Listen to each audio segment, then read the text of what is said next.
Hi friends, welcome to my YouTube channel. This video is a continuation of my previous video in which we are going to discuss the first chapter, that is of chemical reaction. In this video, we are going to discuss various types of chemical reactions in detail. So first, let us consider how the chemical reactions are classified. तो इसको समझने के लिए classification, चाहे chemical reaction को हो, चाहे किसी भी चीज का क्यों ना क्लासिफिकेशन हो, हर क्लासिफिकेशन का एक बेसिस होता है जिसके बेसिस पे हम चीजों को क्लासिफाई करते हैं या ग्रुप में बांट देते हैं। फॉर एग्जाम्पल, आप जब स्कूल जाते हैं तो स्कूल में आपको ऐसे क्लास 10 स्टूडेंट बुलाया जाता होगा। क्यों? क्योंकि आप सभी लोग जो जो भी क्लास 10 में पढ़ाई कर रहे हैं उन सबको क्लास 10 स्टूडेंट बुलाया जाता होगा। तो यहाँ पे जो क्लास 9th में पढ़ रहे हैं उनको क्लास 9 के स्टूडेंट्स को बुलाया जाता होगा। तो यहाँ पे क्लासिफिकेशन का बेसिस हो गया कि कौन सा स्टूडेंट किस क्लास में पढ़ रहा है, उसके बेसिस पे बच्चों को क्लासिफाई किया जाता है। दूसरा क्लासिफिकेशन स्कूल में बेसिकली आप देखते हैं हाउस क्लासिफिकेशन। कुछ बच्चे रेड हाउस के होते हैं, कुछ ग्रीन हाउस के होते हैं, कुछ ब्लू, कुछ येलो। अब यहाँ पे किस क्लास में पढ़ रहे हैं ये कोई मायने नहीं रखता है, आप कौन से हाउस में हो, that is the basis of the classification. तो हर क्लासिफिकेशन का एक अपना बेसिस होता है। तो वैसे ही केमिकल रिएक्शंस को जब हम क्लासिफाई करते हैं तो अलग अलग बेसिस पे हम क्लासिफाई करते हैं। तो जो different types of chemical reactions बताए जाते हैं उनके आधार पे उनके आधार किसी ना किसी एक केमिकल रिएक्शन की प्रॉपर्टी पे टिके हुए रहते हैं। The different types of chemical reactions will give you the kind of property on which they depend. So यहाँ पे 3 बेसिक क्राइटेरियाज पे इस चैप्टर में केमिकल रिएक्शंस को क्लासिफाई या डिफरेंट टाइप्स बताया गया है। तो सबसे पहले है reactant and product. So reactant and product के बेसिस पे जो पहला रिएक्शन डिफाइन किया जाता है, first type of reaction that is defined on the basis of reactant and product is the combination reaction. Combination reaction की खासियत यह है कि यहाँ पे सिर्फ और सिर्फ एक ही प्रोडक्ट होता है। रिएक्टेंट 2 या 2 से ज्यादा हो सकते हैं, रिएक्टेंट में भी 2, 3 और 4 और many more, but the criteria is on the product, the number of product is only 1। इसको हम आगे और डिटेल में डिस्कस करेंगे, बट आगे बढ़ जाते हैं। Second type of reactions on the basis of reactant and product है वो है डीकम्पोजिशन रिएक्शन। अब यहाँ पे प्रोडक्ट पे कोई लिमिटेशन नहीं है, प्रोडक्ट कैन बी 1, 2, 3 और 4, but there is a single reactant. तो यहाँ बेसिकली एक लार्जर केमिकल मॉलिक्यूल जो होगा वो ब्रेक डाउन हो जाते हैं छोटे छोटे कंपाउंड्स में। कॉम्बिनेशन रिएक्शन में छोटे छोटे कंपाउंड जो है कंबाइन होकर एक सिंगल लार्ज मॉलिक्यूल फॉर्म करते हैं। नेक्स्ट हम आते हैं डिस्प्लेसमेंट रिएक्शन में। अब इस डिस्प्लेसमेंट रिएक्शन को मैं इस तरीके से डिफाइन कर सकता हूँ, metal A plus salt of metal B in aq state give salt of metal A in aq state plus metal B. अब यहाँ पे 2 चीजें बेसिकली मुझे एक्सप्लेन करनी है, वो ये है कि मेटल सॉल्ट क्या है। सो मेटल सॉल्ट या सिंपली अगर मैं कहूँ सॉल्ट, तो salt is a chemical compound formed by electrostatic bonding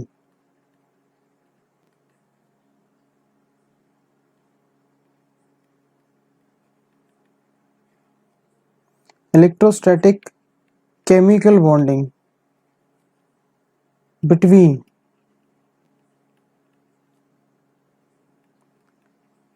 metallic cation and non-metallic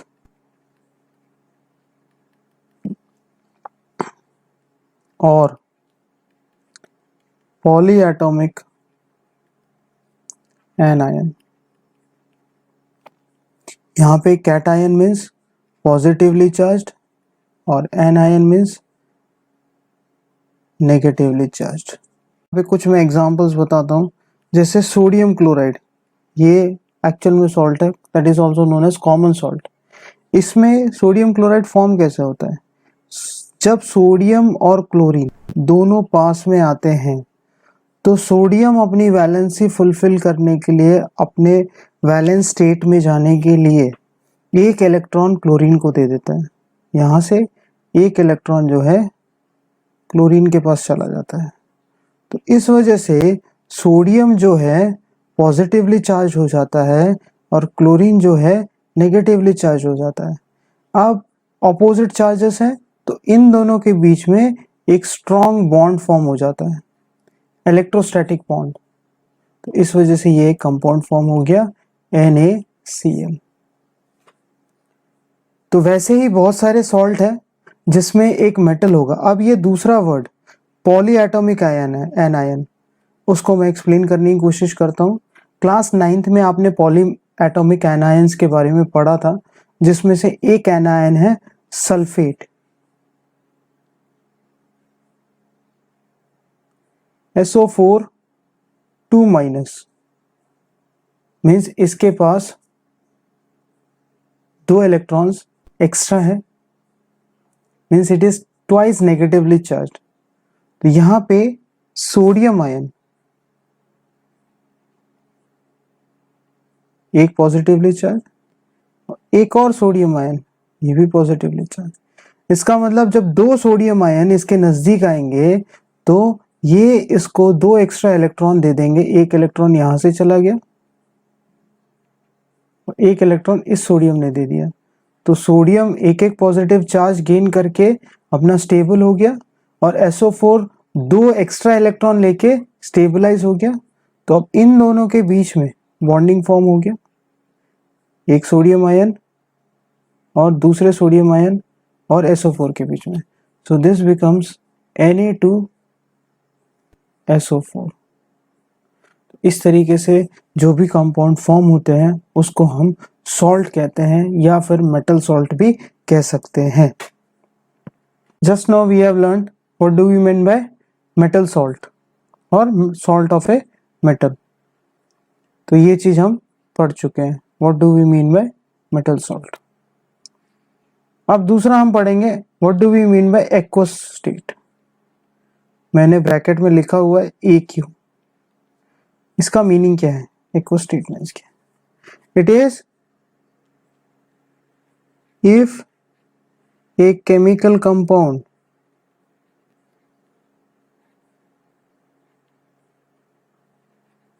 is dissolved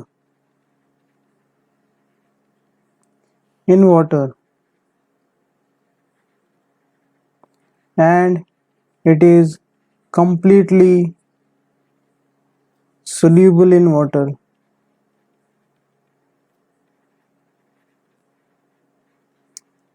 then the solution is said to be the aqueous solution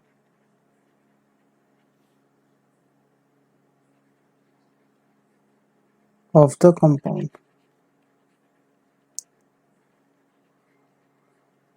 अब यहाँ पे एक्वस सॉल्यूशन का importance क्या है इसको समझ लेते हैं। अगर मान लीजिए सोडियम क्लोराइड सॉलिड फॉर्म में है,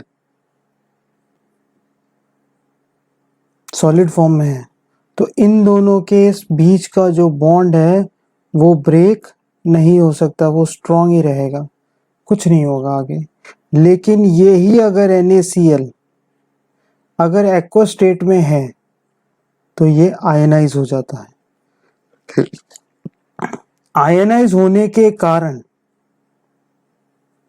ये फर्दर किसी के साथ भी रिएक्ट कर सकता है। अगर सॉलिड स्टेट में है तो वो रिएक्ट नहीं करेगा इजीली, लेकिन वो अगर एक्वस स्टेट में है तो वो इजीली आयनाइज हो जाएगा और इजीली रिएक्ट कर जाएगा। अब ये आयनाइजेशन क्यों होता है, अगर मैं इसको एक्सप्लेन करने जाऊं तो शायद 1 घंटा भी कम पड़ जाएगा मुझे इस पूरे चैप्टर को खत्म करने में। So I will not discuss into that topic this topic you will learn in your higher classes, but for now आप इतना जरूर समझ लीजिए कि मेटल सॉल्ट क्या होता है और एक्वस स्टेट का मीनिंग क्या है। एक्वस स्टेट का मीनिंग है कि अगर एक कंपाउंड पानी में फुल डिसॉल्व कर दिया जाता है और वो कंप्लीटली पानी में सोल्यूबल है, देन उस सॉल्यूशन को हम कहेंगे aqueous solution of that compound. तो अब हमने और दो चीजें पढ़ ली, क्या क्या है, वो है मेटल सॉल्ट और दूसरा एक्वस स्टेट। नाउ नेक्स्ट हम देखते हैं, तो अब हम डिस्प्लेसमेंट रिएक्शन को बहुत इजीली समझ सकते हैं कि अगर एक मेटल ए मेटल बी के सॉल्ट के साथ, अगर सॉल्ट है तो एक तो मेटल कैटायन होगा और दूसरा नॉन मेटेलिक एनायन होगा, मैं उसको एक्स से रिप्रेजेंट करता हूं। नाउ जब ये दोनों, ये अपने सॉलिड स्टेट में है, ये अपने एक्वस स्टेट में है, ये आयनाइज हो जाएगा।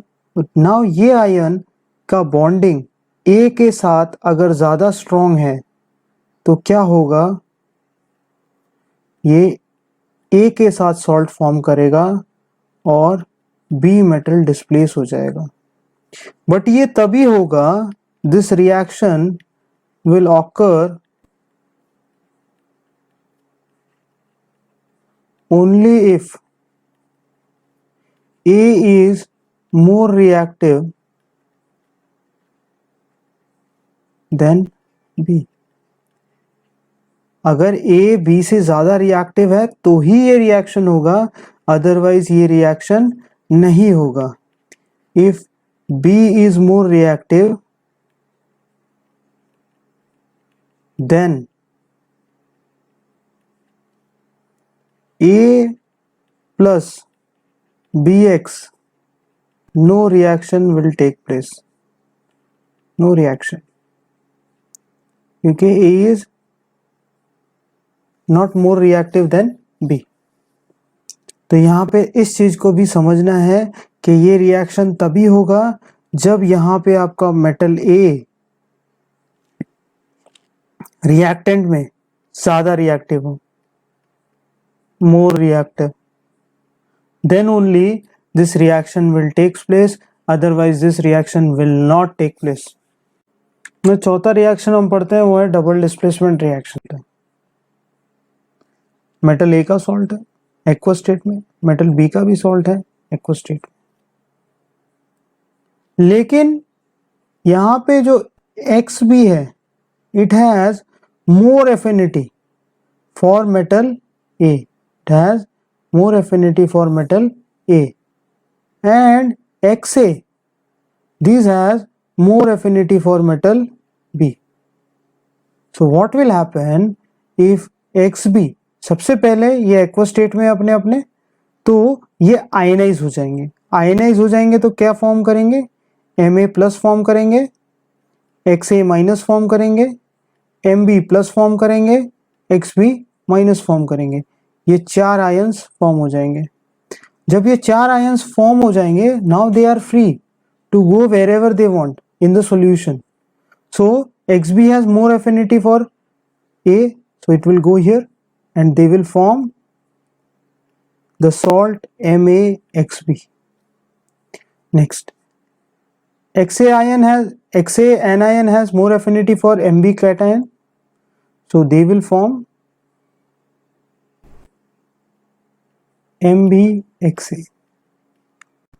So that's the reason why this is known as double displacement reaction।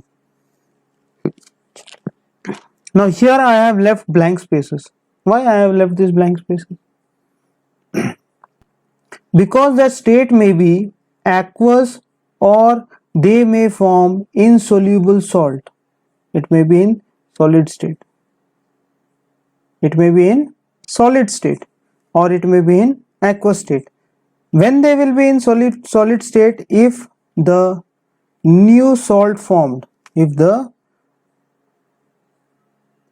new salt formed is insoluble in water। ठीक है, then this insoluble salt is called precipitate. This insoluble salt is called precipitate. Now there is a special kind of double displacement reaction. Let us discuss that. Now the special kind of double displacement reaction is precipitate reaction. Now in the precipitate reaction, an insoluble salt is formed. Two salts are being formed. Out of that, one is insoluble in water. So let us move ahead. Now next kind of chemical reaction is on the basis of release or absorption of heat. Now on the basis of release or absorption of heat, two reactions are defined. One is exothermic reactions, the reaction in which heat energy is released. You might have observed that when you add चूना in water, जो हम घर पे डिस्टेम्परिंग करने के लिए जो चूना ऐड करते हैं, वाइट वॉश करने के लिए वाइट वाला जो चूना हम यूज करते हैं, उसको जब हम पानी में मिलाते हैं तो वो पूरा सॉल्यूशन जो है गर्म हो जाता है। और कभी आपने देखा होगा कि आपके एल्डर्स जो है उस चूने को जब मिक्स करते हैं, वो अपने बेयर हैंड से नहीं मिक्स करते हैं, वो एक रॉड लेके पानी को और चूने को मिक्स करते हैं। तो वो गर्म कैसे हो रहा है ऑटोमेटिकली? आप उसको किसी स्टोव पे तो रखे नहीं हो। जब चूना पानी के साथ मिलता है, उसको हम कहते हैं, चूने को हम कहते हैं कैल्शियम ऑक्साइड या quicklime. When it reacts with water it forms calcium hydroxide और नोन एज स्लेक्लाइम। और ये जो रिएक्शन है ये एक एक्सोथर्मिक रिएक्शन है। इस रिएक्शन को हम प्रीवियस वीडियो में भी देख चुके हैं, डिस्कस कर चुके हैं। अब आगे भी हम दोबारा से इसको डिस्कस करेंगे, so need not to worry about. और एक दूसरा रिएक्शन एग्जांपल देना चाहूंगा, वो है आपके बॉडी के अंदर होता है रिएक्शन, हर समय कंटिन्यूसली होता रहता है, वो है रेस्पिरेशन। अब रेस्पिरेशन में हो क्या रहा है, आपका जो कार्बोहाइड्रेट है, आप ऑक्सीजन ले रहे हैं, इनहेल कर रहे हैं, आपके बॉडी के अंदर फूड डाइजेशन हो जाने के बाद जो आपके पास कार्बोहाइड्रेट बचा सिंपलेस्ट फॉर्म में, वो और ऑक्सीजन जो आपने इनहेल किया, वो दोनों रिएक्ट करके CO2 फॉर्म करते हैं, वाटर फॉर्म करते हैं और प्लस एनर्जी रिलीज होती है। हम बोलते हैं ना, हमें एनर्जी हमारे रेस्पिरेशन से ही मिलती है, तो वो एनर्जी रिलीज हो रही है। तो ये भी एक काइंड ऑफ एक्सोथर्मिक रिएक्शन है, और रेस्पिरेशन रिएक्शन को भी हम आगे डिटेल में देखेंगे। Next is endothermic reaction. यहाँ पे वो रिएक्शंस हैं जिनमें एनर्जी एब्जॉर्ब होती है, जिनमें एनर्जी एब्जॉर्ब होती है। कैल्शियम कार्बोनेट, जब हम उसको हीट करेंगे तो वो ब्रेक डाउन हो जाता है कैल्शियम ऑक्साइड चूने में, और प्लस CO2 गैस रिलीज होती है। तो वो रिएक्शन तभी होता है जब हम उसको हीट देंगे। अगर हम कैल्शियम कार्बोनेट को हीट नहीं करेंगे तो कोई रिएक्शन नहीं होगा, लेकिन अगर हम उसको हीट करेंगे तो हमें मिलेगा calcium oxide plus CO2। Gas के फॉर्म में है, ये सॉलिड के फॉर्म में है ना। यहाँ पे हीट एब्जॉर्ब हो रही है, बिना हीट के रिएक्शन नहीं होगा, इसको हम कह सकते हैं एंडोथर्मिक रिएक्शन। नेचर में कौन सा एंडोथर्मिक रिएक्शन है, वो है फोटोसिंथेसिस। फोटोसिंथेसिस रिएक्शन, वहां पे कौन सा एनर्जी एब्जॉर्ब होता है, sunlight energy is absorbed.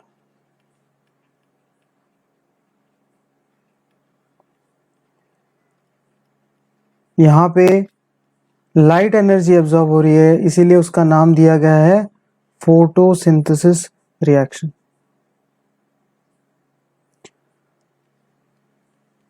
Exothermic reaction में हमने एक एग्जांपल डिस्कस किया था, वो है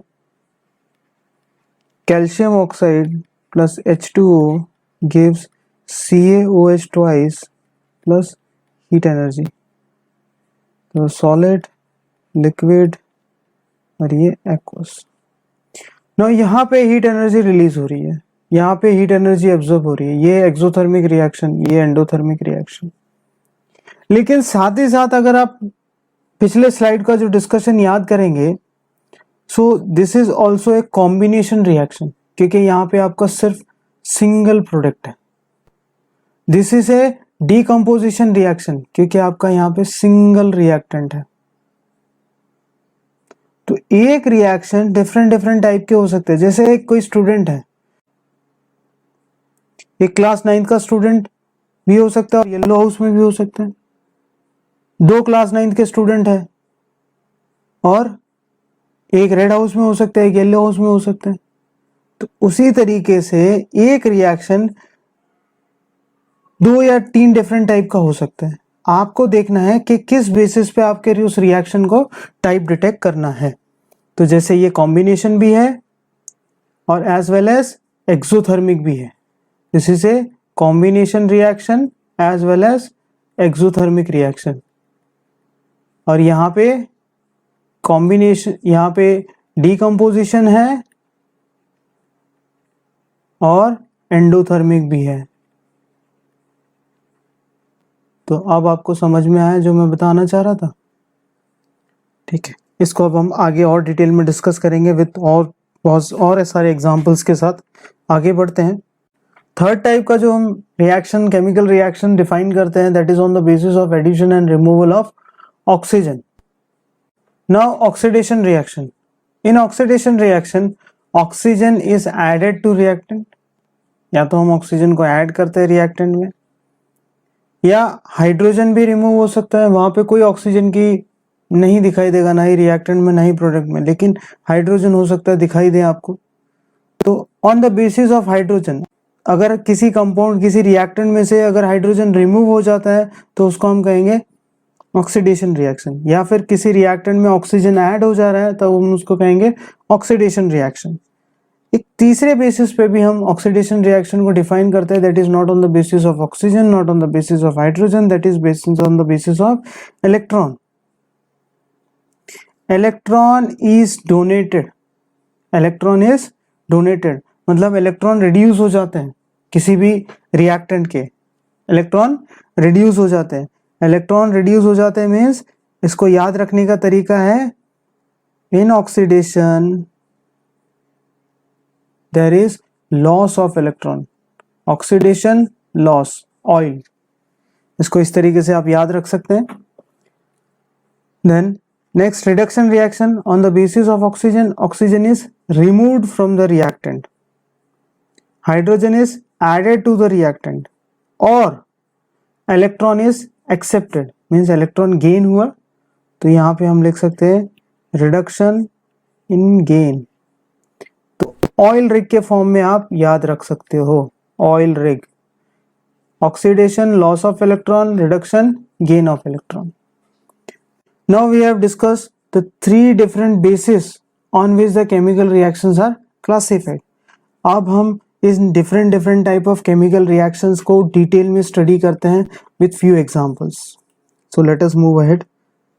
Now सबसे पहले combination reaction, reaction in which 2 or more reactant combine together to form a single product। First example जो हमने already discuss किया था, calcium oxide quicklime in solid state when reacts with water gives CaOH twice। इसका chemical name है calcium hydroxide. इस reaction में आप जानते हैं हीट एनर्जी भी रिलीज होती है, तो इसे हम एक्सोथर्मिक रिएक्शन भी कह सकते हैं। It is also a kind of exothermic reaction. Now next example discuss करते हैं, ammonia gas when it is passed over hydrochloride gas. अब मैं हाइड्रोक्लोराइड गैस और एमोनिया गैस जब दोनों कंबाइन होती हैं तो सोडियम क्लोराइड फॉर्म होता है। Only one compound is formed. In previous example also only one single compound is formed. Next, carbon when it reacts with oxygen. क्या कार्बन अपने आप पड़ा रिएक्ट हो जाएगा ऑक्सीजन के साथ? Over the period of time it will react but at a very very very very slow speed, जिसको हम कहेंगे ऑक्सीडेशन। लेकिन जब हम इसको हल्का सा इग्निशन देते हैं, जैसे फॉर एग्जांपल कोयला आपने लाया, आप उसको हल्का सा स्टार्ट में मैचस्टिक से इग्निशन दे दो, देन कार्बन स्टार्ट कंबशन। ना उसका कंबशन स्टार्ट हो जाता है। Combustion is a rapid reaction of A compound with the oxygen which is abundantly available and the compound get completely oxidized and it is a highly exothermic reaction। और यहाँ पे क्या हो रहा है, CO2 फॉर्म हो रहा है प्लस बहुत ज़्यादा हीट फॉर्म हो रही है। यहाँ पे मैंने दोनों ट्राइंगल का जो हीट ट्राइंगल है उसके साइज डिफरेंट रखे हैं, क्योंकि यहाँ पे हम सिर्फ इग्निशन दे रहे हैं स्मॉल अमाउंट, और यहाँ पे जो heat and light energy produce हो रही है वो लार्ज अमाउंट की है। सो यहाँ पे हीट भी है एंड लाइट भी है, हीट एंड लाइट एनर्जी दोनों फॉर्म की है। नाउ नेक्स्ट उसी तरीके का कंबशन रिएक्शन का जो एग्जांपल है मैग्नीशियम रिबन। जब हम उसको एबंडेंटली अवेलेबल ऑक्सीजन के साथ रिएक्ट कराते हैं, हीट करते हैं, रिएक्ट नहीं मीन्स हीट करेंगे, तब जाके ये रिएक्शन होगा और मैग्नीशियम ऑक्साइड का पाउडर फॉर्म होगा। So we have got a single product here. Now what I have told here is that this reaction is a combustion reaction, not a oxidation reaction. Now here we will try to understand the difference between the combustion and oxidation. So combustion means complete oxidation.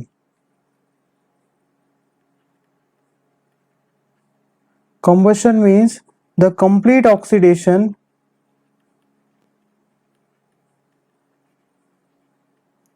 of organic compound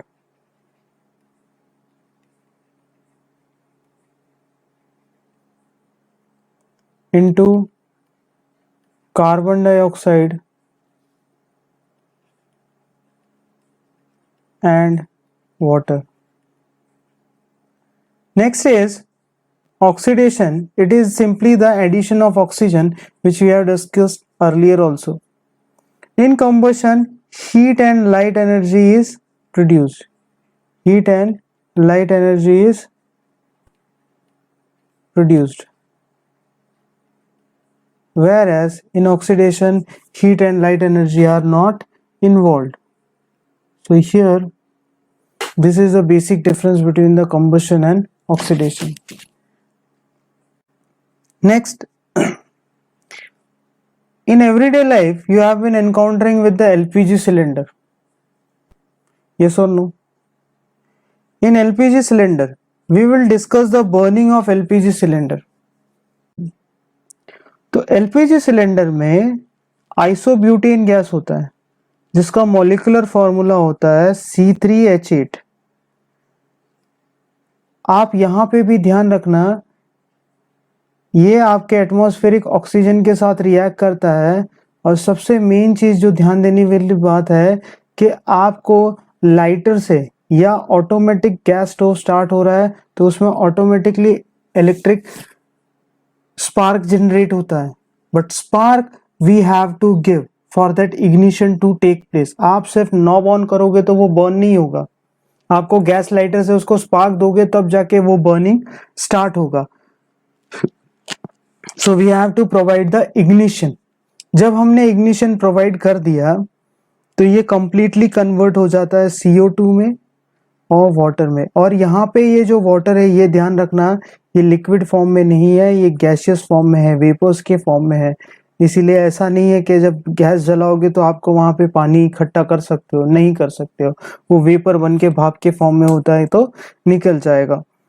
तो but ये equation balance नहीं है, तो सबसे quickly पहले हम balance कर लेते हैं। बैलेंस करने के लिए यहाँ पे 5 और यहाँ पे 3 और यहाँ पे 4। Now this is balance, you can check for yourself. Plus यहाँ पे बहुत सारा heat and light energy produce हो रहा है। So this is the combustion reaction of the LPG gas, that is isobutane gas. Now next हम discuss करते हैं decomposition reactions. Now decomposition reaction जैसे कि हमने ऑलरेडी देख रखा है कि यहाँ पे सिंगल रिएक्टेंट होंगे और बहुत सारे प्रोडक्ट होंगे। इसमें भी different kind of decomposition reaction है on the basis of the energy required for the decomposition. किसी भी हैवी मॉलिक्यूल का डिकम्पोजिशन ऑटोमेटिकली नहीं होता है, उसे कुछ ना कुछ एनर्जी चाहिए उस रिएक्शन को कराने के लिए। So this decomposition reaction basically are endothermic reactions. तो सबसे पहला टाइप देख लेते हैं, थर्मल डिकम्पोजिशन, जिसको हम थर्मोलिसिस भी कह सकते हैं। अब इसके नाम से आपको क्लियर हो गया होगा कि यहाँ पे डिकम्पोजिशन कराने के लिए किसी भी मॉलिक्यूल का, कंपाउंड का हमें हीट एनर्जी चाहिए। सो पहला एग्जांपल डिस्कस करते हैं कैल्शियम कार्बोनेट का, जो मैं ऑलरेडी वहां पे डिस्कस किए थे। नाउ जब हम कैल्शियम कार्बोनेट को हीट करेंगे तो हमें क्या मिलेगा, calcium oxide plus CO2 gas. अब यहाँ पे मैं कैल्शियम कार्बोनेट का एक कॉमन नेम भी बता दूं, लाइमस्टोन भी कहते हैं इसको, ठीक है। कहीं कुछ क्वेश्चंस में आपको कैल्शियम कार्बोनेट डायरेक्टली नहीं दिया होगा, लाइमस्टोन लिखा होगा। और कैल्शियम ऑक्साइड का कॉमन नेम आप जानते हो, क्या कहते हैं हम इसे, क्विकलाइम। अब यहाँ पे फेरस और फेरिक दोनों का डिफरेंस क्या है, आप क्लास 10 के चैप्टर 5 में पीरियोडिक टेबल में पढ़ोगे कि कुछ एलिमेंट्स जो है उनको हम ट्रांजिशन एलिमेंट्स भी कहते हैं, ट्रांजिशन एलिमेंट्स। और most of the transition elements की जो वैलेंसी होती है मोर देन वन वैलेंसी।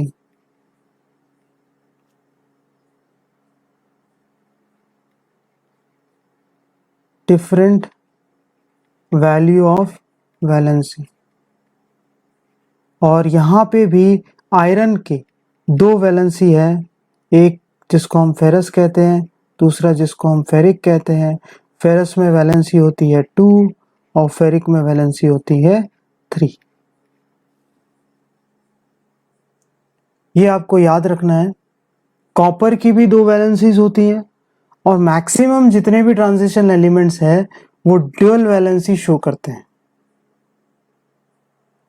तो यहाँ पे हमने फेरस की जो दो वैलेंसी है, एक को कहते हैं हम फेरस जिसमें टू वैलेंसी शो करते हैं, जिसमें आयरन की वैलेंसी 3 होती है, उन कंपाउंड्स को हम कहते हैं फेरिक। फॉर एग्जांपल Fe2O3, यहाँ पे आयरन की वैलेंसी 3 है, आप चेक कर सकते हो, तो इसीलिए हम इसको कहते हैं फेरिक ऑक्साइड। एक कंपाउंड है FeO, यहाँ पे आयरन वैलेंसी 2 शो करता है, 2 शो करता है, तो इसीलिए हम इसको कहते हैं ferrous oxide, not ferric oxide. और एक और कंपाउंड फॉर्म होता है आयरन ऑक्साइड का Fe3O4, ये है इन दोनों ऑक्साइड्स का कंबाइन करके फॉर्म होता है, इसको हम कहते हैं ferrous ferric oxide, ferrous ferric oxide. और आपके चैप्टर के टेक्स्ट बुक में, NCERT टेक्स्ट बुक में शायद जो बैलेंसिंग पढ़ाया जा रहा है उसमें फर्स्ट वहाँ पे ये कंपाउंड दिया गया है Fe3O4, तो इसका नाम ना ही फेरस ऑक्साइड है ना ही फेरिक ऑक्साइड है, इसका नाम है फेरस फेरिक ऑक्साइड। तो I think I have made myself clear. ये बेसिक चीज है जो आपको याद रखना चाहिए। सिमिलरली कॉपर में भी होता है। कॉपर में क्या क्या होता है, कॉपर में भी दो वैलेंसीज होती है, क्यूप्रस क्यूप्रिक। क्यूप्रस में एक वैलेंसी शो होती है, क्यूप्रिक में दो वैलेंसी शो होती है। क्यूप्रस में Cu2O ऑक्साइड फॉर्म होता है, क्यूप्रिक में CuO फॉर्म होता है। But most of the time generally copper जो है दो वैलेंसी शो करता है। In some specific cases only it shows valency as 1, but here iron can show both this valency equally. Okay, आगे बढ़ते हैं हम हमारे रिएक्शंस पे। जब हम फेरस सल्फेट को हीट करेंगे तो फेरिक ऑक्साइड यहाँ पे फॉर्म हो रहा है, ये भी ध्यान देने वाली बात है, ना कि फेरस ऑक्साइड। ओके, मैंने यहाँ पे गलत टाइप किया हुआ है, पार्डन माय मिस्टेक। यहाँ पे फेरिक ऑक्साइड लिख लेते हैं, ferric oxide. Then SO2 sulphur dioxide, then sulphur trioxide. Sulphur dioxide भी फॉर्म हो रहा है, सल्फर ट्राइऑक्साइड भी फॉर्म हो रहा है। Understood? So I will erase these things. It is clear to you. Next is lead nitrate. When it is heated, it decomposes to give lead oxide plus nitrogen dioxide plus oxygen. Now यहाँ पे तीन basic चीजें याद रखनी है। Thermal decomposition में heat energy absorb हो रही है, सारे रिएक्शंस एंडोथर्मिक है, एनर्जी एब्जॉर्ब हो रही है इसलिए एंडोथर्मिक होंगे। और दूसरा, सारे रिएक्शन रिडक्शन रिएक्शन है। अब मैं इसको एक्सप्लेन करने की कोशिश करूंगा। यहाँ पे इस कंपाउंड में 3 ऑक्सीजन एटम है और यहाँ पे सिर्फ 2 है। सॉरी, यहाँ पे 3 ऑक्सीजन एटम है और यहाँ पे सिर्फ 1 ऑक्सीजन एटम है। So calcium carbonate has been reduced to calcium oxide. Second, ferrous sulphate जो है, यहाँ पे एक कंपाउंड में 4 ऑक्सीजन है और यहाँ पे सिर्फ 3 ऑक्सीजन है, तो again the number of oxygen atom has reduced, so this is again an reduction reaction. यहाँ पे एक कंपाउंड में 6 ऑक्सीजन एटम है जबकि यहाँ पे सिंगल ऑक्सीजन एटम है, तो again the lead nitrate has been reduced to lead oxide. So these are the reduction reactions. 3 different kinds of decomposition reaction, out of which thermal decomposition we have learned already. The remaining 2 are photolysis, that is photo decomposition, and electrical decomposition known as electrolysis. So first let us discuss the photolysis. The first example is when silver chloride is exposed to sunlight, it decomposes to silver plus chlorine gas is released. This reaction you may have observed and it is used in previous photography.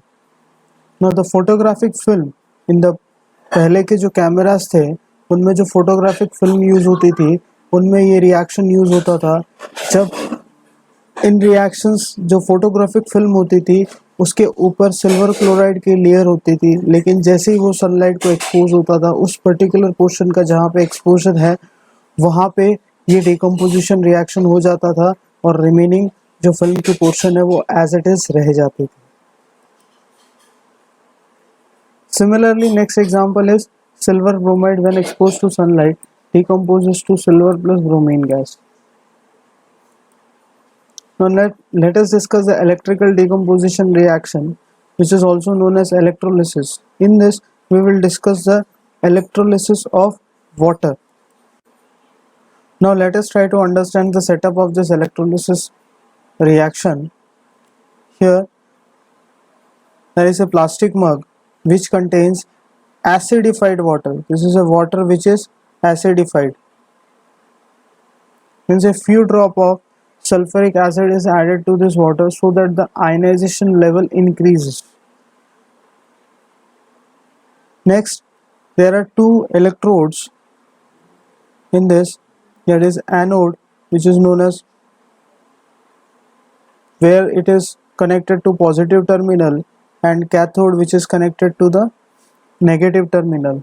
These are the graphite rod which are the good conductor of electricity, and over this rod an enclosed tube is there, test tube is there on both this rod, and there is a switch to start the electric supply in this setup. Now what happens in ionization? The water gets ionized to form H plus ions and O2 minus ions.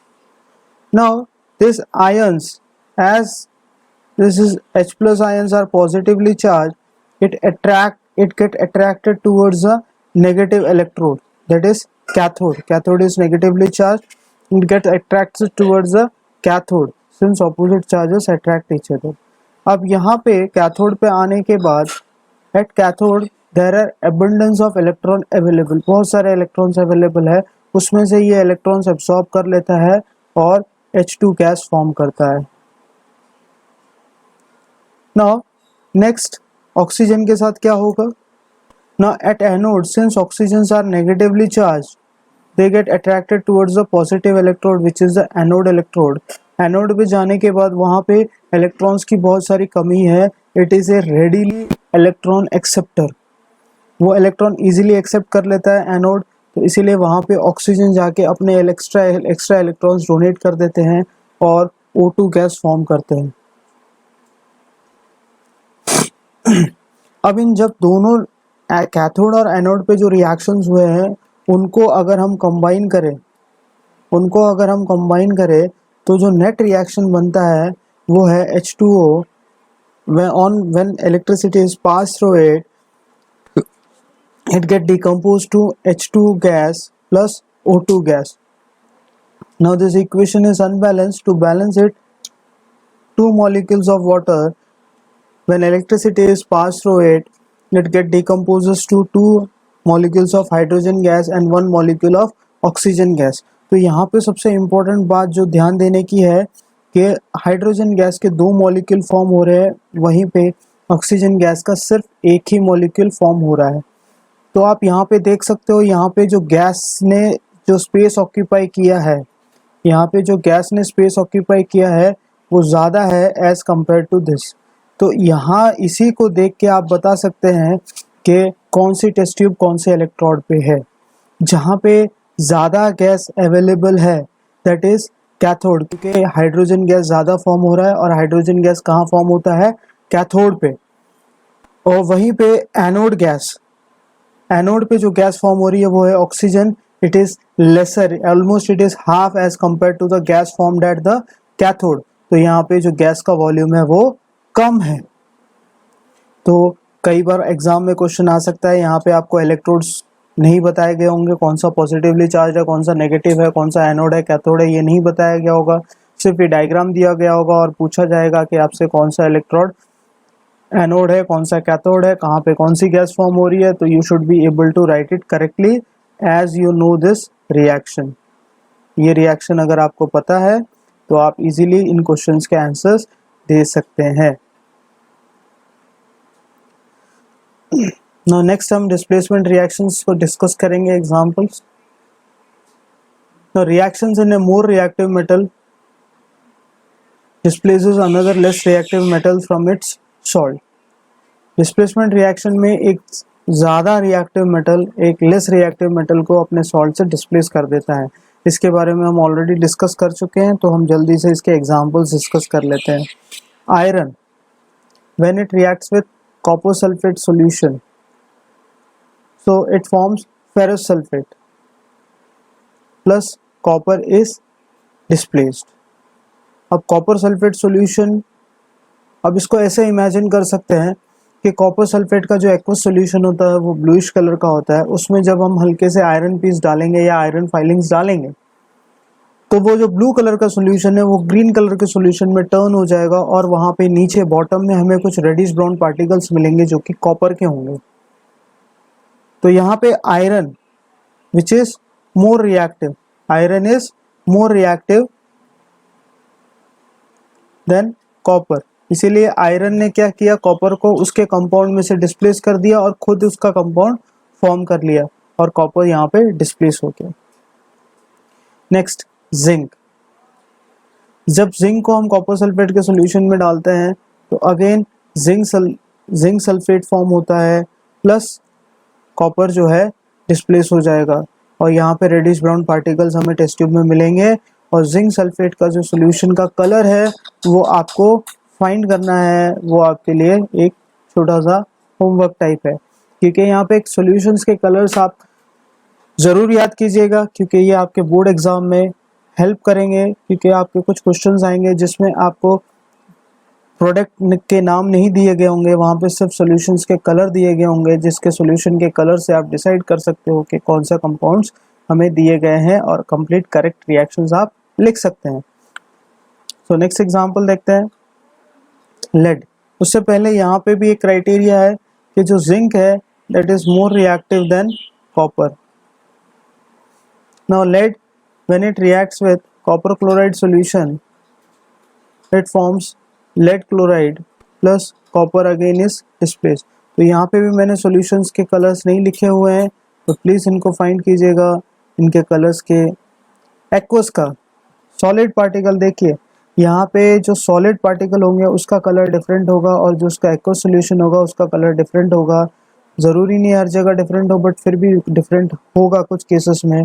तो आप उसके aqueous solutions का colours ज़रूर ध्यान में रख के aqueous solution के कलर्स ही यहाँ पे लिखिएगा। Next, zinc plus AgNO3 silver nitrate. अब यहाँ पे जिंक नाइट्रेट फॉर्म होगा प्लस 2Ag फॉर्म होगा। अगर आप इसको ध्यान से देखेंगे तो यहाँ पे रिएक्शन बैलेंस नहीं है, ये रिएक्शन तब बैलेंस होगा जब यहाँ पे सिल्वर नाइट्रेट 2 मॉलिक्यूल्स होंगे। तो यहाँ पे सिल्वर मतलब आपका वाइटिश ग्रे कलर वाला पार्टिकल्स आपको टेस्ट ट्यूब के पीस में दिखेंगे। कॉपर के केस में रेडिश ब्राउन पार्टिकल्स दिखेंगे और सिल्वर के केस में आपको वाइटिश ग्रे पार्टिकल्स आपको टेस्ट ट्यूब के बॉटम में मिलेंगे। अब यहाँ पे अगेन हम वो क्राइटेरियाज लिख सकते हैं कि कौन किससे ज़्यादा रिएक्टिव है। Zinc is more reactive then silver. Similarly यहाँ पे जो लेड है that is more reactive than copper. तो अभी आगे चल के हम एक रिएक्टिविटी सीरीज देखेंगे जिससे हमें पता चल सकता है कि कौन सा रिएक्शन होगा कौन सा रिएक्शन नहीं होगा। जैसे अगर हम जिंक सल्फेट में अगर कॉपर ऐड करते हैं तो अब आप यहाँ पे ध्यान से देख सकते हैं कि यहाँ पे जिंक जो है कॉपर से ज़्यादा रिएक्टिव है। जिंक जो है कॉपर से ज़्यादा रिएक्टिव है, तो यहाँ पे कॉपर जो है it will not be able to displace zinc from its compound because zinc is more reactive. Zinc ज़्यादा पावरफुल है तो वो दूसरों को अपने पे हावी, कॉपर जो कि लेस पावरफुल है उसको अपने पे हावी होने नहीं देगा और वो कंपाउंड फॉर्म करने नहीं देगा। तो ये रिएक्शन में इसमें कोई रिएक्शन नहीं होगा। तो कोई भी अगर आपको लेफ्ट हैंड साइड मतलब रिएक्टेंट साइड अगर डिस्प्लेसमेंट रिएक्शन का दे रखा है तो ज़रूरी नहीं है कि राइट हैंड साइड में रिएक्शन हो। तो सबसे पहले आपको जो मेटल दिया गया है और जिस मेटल का सॉल्ट फॉर्म दिया गया है उनमें आपको देखना है कि कौन सा ज़्यादा रिएक्टिव है। अगर मेटल जो है प्योर मेटल जो अवेलेबल है वो ज़्यादा रिएक्टिव है तो आपका रिएक्शन होगा। अगर प्योर मेटल जो अवेलेबल है वो ज़्यादा रिएक्टिव नहीं है तो आपका रिएक्शन नहीं होगा। जैसे इस केस में आपका जो जिंक है वो ज़्यादा रिएक्टिव है कॉपर से, तो इसीलिए ये रिएक्शन नहीं होगा। वही अगर कॉपर ज़्यादा रिएक्टिव होता तो ये रिएक्शन हो जाता। आगे बढ़ते हैं। यहाँ पे आ गया आपका रिएक्टिविटी चार्ट। इस चार्ट से आपको पता चलता है कि कौन से मेटल्स ज़्यादा रिएक्टिव है। तो सबसे मोस्ट रिएक्टिव मेटल है potassium, then sodium, then calcium, then magnesium, then aluminium, then zinc and so on. तो ये रिएक्टिविटी सीरीज़ आप याद ज़रूर कीजिएगा। तो इस रिएक्टिविटी सीरीज़ के बेसिस पे अगर मैं आपको एक रिएक्शन पूछूं, दो एग्जांपल में पूछना चाहूँगा यहाँ पे, इस रिएक्टिविटी सीरीज़ को देख के आप आंसर दे सकते हैं। कैल्शियम प्लस सोडियम क्लोराइड, क्या ये रिएक्शन होगा या नहीं होगा। तो इस रिएक्टिविटी सीरीज़ में देख सकते हैं कि जो कैल्शियम है वो लेस रिएक्टिव है सोडियम से, तो ये रिएक्शन नहीं होगा। और सिमिलरली अगर यहाँ पे कैल्शियम प्लस जिंक सल्फेट अगर है तो क्या ये रिएक्शन होगा या नहीं होगा। तो since calcium is more reactive than zinc, this reaction will takes place and zinc will be displaced in this reaction. आगे बढ़ते हैं, डबल डिस्प्लेसमेंट रिएक्शन। इस रिएक्शन में ऑलरेडी हम डिस्कस कर चुके हैं प्रॉपर्टीज, बट फिर भी एक बार देख लेते हैं। Reaction in which exchange of cations takes place between the aqueous solution of two metal salt. यहाँ पे दो मेटल सॉल्ट के एक्वस सॉल्यूशन होंगे, उनमें जो कैटायंस है, उनके जो कैटायंस है वो इंटरचेंज होंगे, एक्सचेंज होंगे। तो एक मॉड्यूलर रिएक्शन यहाँ पे मैंने लिखा हुआ है।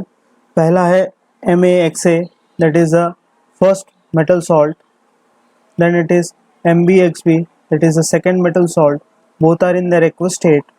अब यहाँ पे कैटायंस जो है Xb वो Ma के साथ अटैच हो जाता है, और फर्स्ट सॉल्ट का जो कैटायन था Xa वो Mb के साथ अटैच हो जाता है।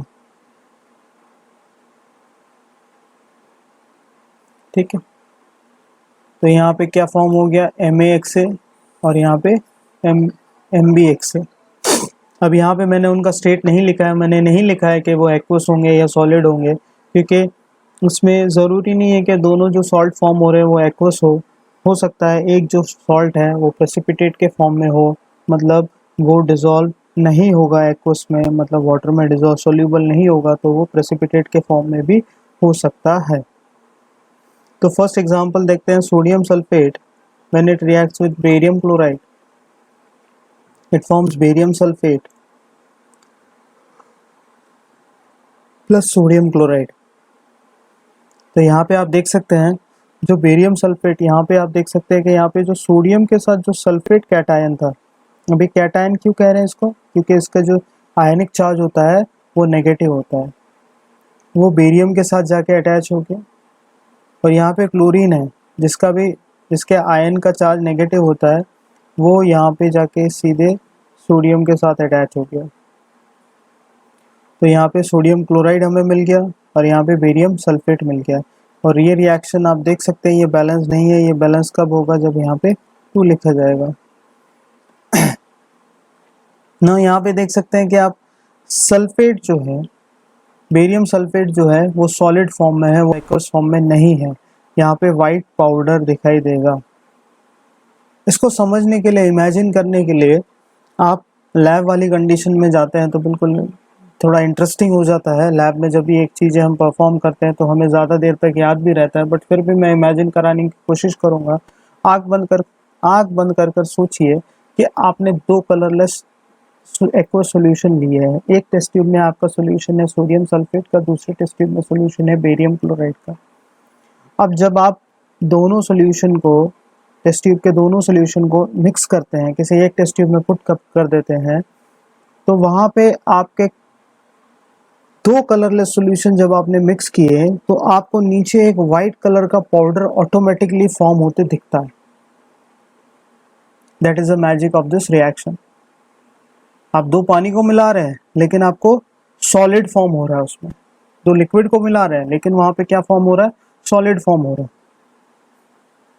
2 liquids when combined together forms a solid. This is known as a precipitation reaction. Why this solid is formed? Because the solid formed in this reaction is insoluble in water, and as a result it appears in the test tube as a solid. This is also known as precipitate. तो यहाँ पे precipitate का colour याद रखना बहुत ही important है। So next example देखते हैं, sodium iodide when it reacts with lead nitrate. Lead iodide is formed plus sodium nitrate is formed. Sodium nitrate soluble है पानी में, ये sodium nitrate soluble है पानी में, aqueous form में है, लेकिन यहाँ पे देखिए lead iodide जो है solid form में है, वो पानी में soluble नहीं होगा, और यहाँ पे इसका कलर क्या है, येलो। मीन्स जब आप 2 कलरलेस लिक्विड को मिक्स कर रहे हैं जिसमें लेड एक में है, लेड आयोड एक में है, पोटेशियम आयोडाइड एक में है, लेड नाइट्रेट का एक्वस सॉल्यूशन जब आप मिक्स करते हैं तब आपको येलो सॉलिड फॉर्म हो जाता है जो कि है लेड आयोडाइड का powder. Next, sodium chloride when it reacts with silver nitrate, silver chloride is formed plus silver nitrate aqueous solution is formed. Similarly यहाँ पे भी देख सकते हैं जो सिल्वर क्लोराइड है that is insoluble in water, और यहाँ पे आपको इसका प्रेसिपिटेट का कलर लिखना है, that is homework for you. Next, potassium bromide, when it reacts with barium iodide, then barium bromide is formed and potassium iodide is formed. Again यहाँ पे जो बेरियम ब्रोमाइड है वो प्रेसिपिटेट के फॉर्म में है. यहाँ पे कलर आपको ढूंढकर लिखना है, that is homework for you. तो इस रिएक्शन में हमें एक चीज़ पता चल, एक चीज़ और भी गौर करने लायक बात है कि जो डबल डिस्प्लेसमेंट रिएक्शन है that can also be termed as precipitation reaction, क्योंकि इनमें प्रेसिपिटेट्स फॉर्म हो रहे हैं. बट ये कंपलसरी नहीं है कि हर बार प्रेसिपिटेट फॉर्म्स हो. यहाँ पे हमने जानबूझकर प्रेसिपिटेट वाले रिएक्शन एग्जाम्पल्स कंसिडर किए हैं सो दैट आप एक ही सिलेबस में दोनों चीज़ों को समझ जाएं. Moving ahead, next comes oxidation and reduction reaction. अब यहाँ पे ऑक्सीडेशन एंड रिडक्शन रिएक्शन में क्लियरली बता दूं कि ऑक्सीडेशन और रिडक्शन रिएक्शन को डिफाइन करने के 3 तरीके हैं.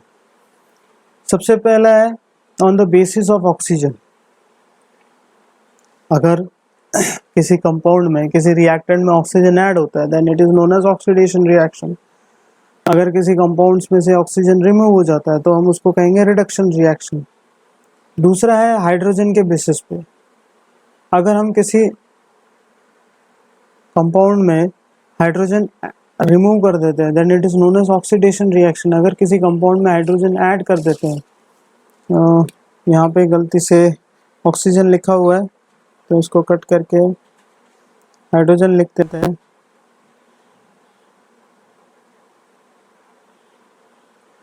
अगर हम किसी कंपाउंड में हाइड्रोजन ऐड कर देते हैं then it is known as reduction reaction. अगर किसी कंपाउंड से हाइड्रोजन रिमूव कर देते हैं तो then it is known as oxidation reaction. तीसरा बेसिस है ऑक्सीडेशन और रिडक्शन रिएक्शन को डिफाइन करने का, वो है on the basis of electrons. Oxidation reaction में there is loss of electron, there is loss of electron. और रिडक्शन रिएक्शन में there is gain of electron. Means इस रिएक्शंस में आपको कहीं पे भी ऑक्सीजन या हाइड्रोजन नहीं दिखाई देगा. हम कुछ एग्जांपल्स कंसिडर करेंगे इसको एक्सप्लेन करने के लिए. आपको यहाँ पे रिएक्शंस में ऑक्सीजन और हाइड्रोजन कहीं पे भी नहीं दिखाई देगा, but still they can be classified as whether they are oxidation reaction और रिडक्शन रिएक्शन. क्योंकि हम वहां पे ये चेक कर सकते हैं कि किसी पर्टिकुलर कंपाउंड में से इलेक्ट्रॉन लूज हुए हैं या गेन हुए हैं. इनको याद रखने का एक बड़ा अच्छा तरीका दिया हुआ है यहाँ पे. Oxidation is in loss of electron, that is oil. Reduction is in gain of electron, that is rig. Oil rig से आप याद रख सकते हैं. ऑयल में OIL, oxidation loss of electron, reduction gain of electron. तो पहला एग्जांपल कंसीडर करते हैं. 2Cu plus O2 on heating gives copper oxide. तो आप देख सकते हैं यहाँ पे Cu में कोई ऑक्सीजन नहीं था, ऑक्सीजन एटम नहीं था, और यहाँ पे एक ऑक्सीजन एटम ऐड हो गया. तो this is an oxidation reaction. ये जो है ऑक्सीडाइज हो गया. Cu is oxidized to copper oxide and the oxidizing agent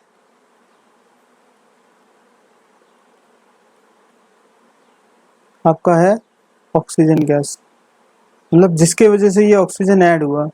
next, copper oxide plus hydrogen gas gives Cu plus H2O. तो यहाँ पे आप देख सकते हैं एक ऑक्सीजन था और ये रेड्यूस होके क्या बन गया, कोई भी ऑक्सीजन नहीं है. तो यहाँ पे CuO is oxidised to copper and ये हाइड्रोजन देखिए यहाँ पे एक भी ऑक्सीजन एटम नहीं है, इसमें एक ऑक्सीजन ऐड हो गया तो ये हो गया ऑक्सीडाइज्ड.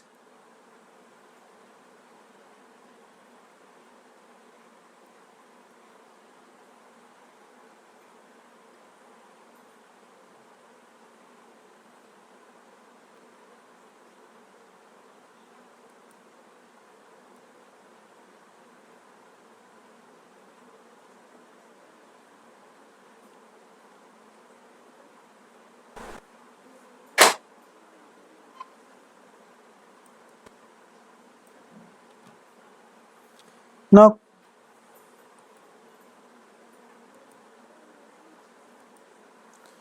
कॉपर ऑक्साइड, यहाँ पे एक ऑक्सीजन है, यहाँ पे एक भी ऑक्सीजन नहीं है, तो copper oxide is reduced to copper. वहीं पे हाइड्रोजन, इसमें एक भी ऑक्सीजन नहीं है, it is oxidised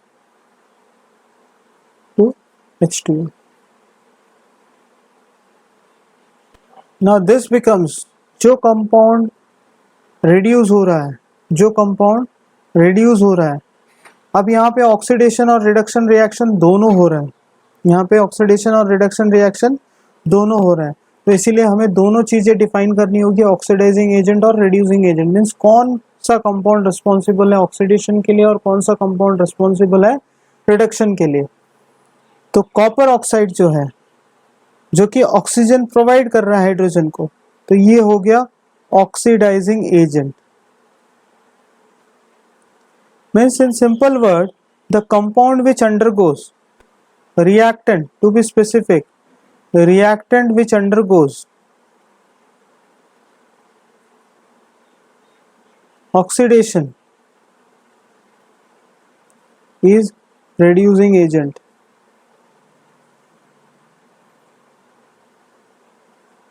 while reactant which undergoes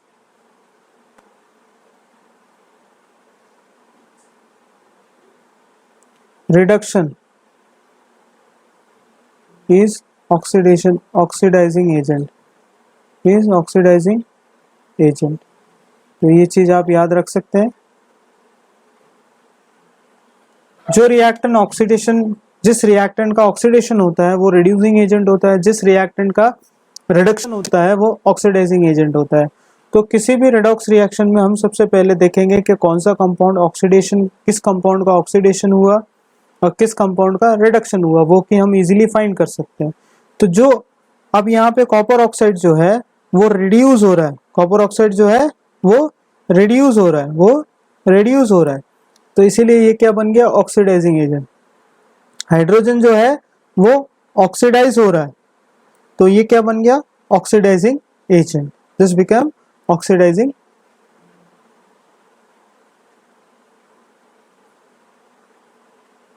copper oxide क्या है, रिड्यूस हो रहा है, तो इसीलिए वो क्या बन गया, ऑक्सीडाइजिंग एजेंट। हाइड्रोजन क्या है, ऑक्सीडाइज हो रहा है, इसीलिए वो क्या बन गया, reducing agent. This becomes a reducing agent. तो उल्टा लिखना है। नेक्स्ट आगे बढ़ते हैं। MnO2 plus HCl gives MnCl2 plus H2O plus chlorine gas. तो यहाँ पे आप इजीली फाइंड आउट कर सकते हैं कि, अब दूसरे कलर का पेन यूज करते हैं।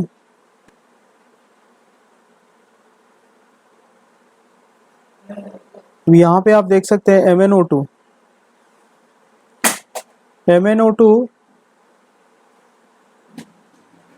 ने ऑक्सीजन लूज किया तो ये रिड्यूस हो गया। HCl ने ऑक्सीजन गेन किया तो ये ऑक्सीडाइज हो गया। HCl ऑक्सीडाइज हो रहा है तो ये रिड्यूसिंग एजेंट हो गया। MnO2 रिड्यूस हो रहा है तो ये ऑक्सीडाइजिंग एजेंट हो गया। और आपको बोर्ड एग्जाम में इन ऑक्सीडेशन और रिडक्शन रिएक्शंस में, रिडॉक्स रिएक्शन में basically means redox reaction is the reaction in which both oxidation and reduction occurs.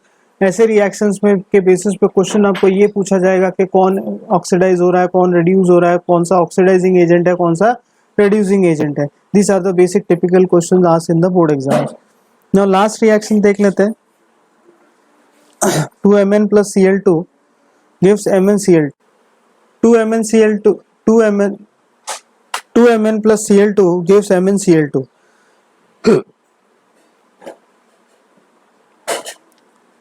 अब इसमें रिडक्शन हो रहा है या ऑक्सीडेशन हो रहा है या क्या हो रहा है, ये पता लगाने के लिए ना ही इसमें कहीं ऑक्सीजन है ना ही कहीं इसमें हाइड्रोजन है।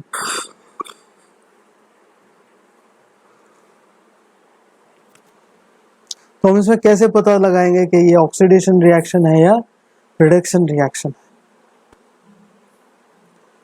अब MnCl2 फॉर्म करने के लिए ये कंपाउंड जब फॉर्म होगा तो कैसे फॉर्म होगा वो समझ लेते हैं। सबसे पहले Mn जो है 2 इलेक्ट्रॉन्स लूज करेगा और फॉर्म करेगा Mn2 प्लस 2 इलेक्ट्रॉन्स। क्लोरीन जो है उन 2 इलेक्ट्रॉन्स को एब्जॉर्ब करेगा और फॉर्म करेगा 2Cl माइनस। अब ये कंबाइन होके फॉर्म करेंगे 2Mn plus Cl2 gives MnCl2। इसको बैलेंस करने के लिए हमें इसकी ज़रूरत नहीं है।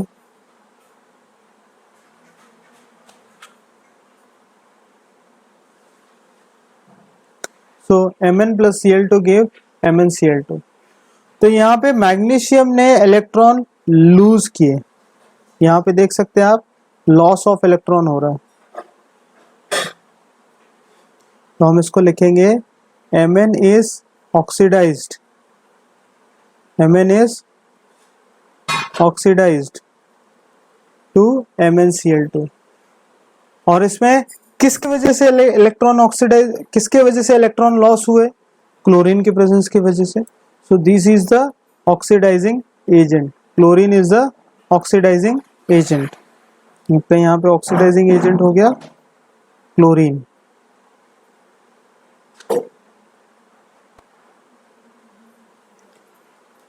तो अब हमने एक एग्जाम्पल वो भी देख लिया जहाँ पे ऑक्सीजन और हाइड्रोजन इन्वॉल्व नहीं है, जहाँ पे ऑक्सीडेशन और रिडक्शन रिएक्शन को on the basis of loss और गेन ऑफ इलेक्ट्रॉन्स के बेसिस पे हमने क्लासिफाई किया है।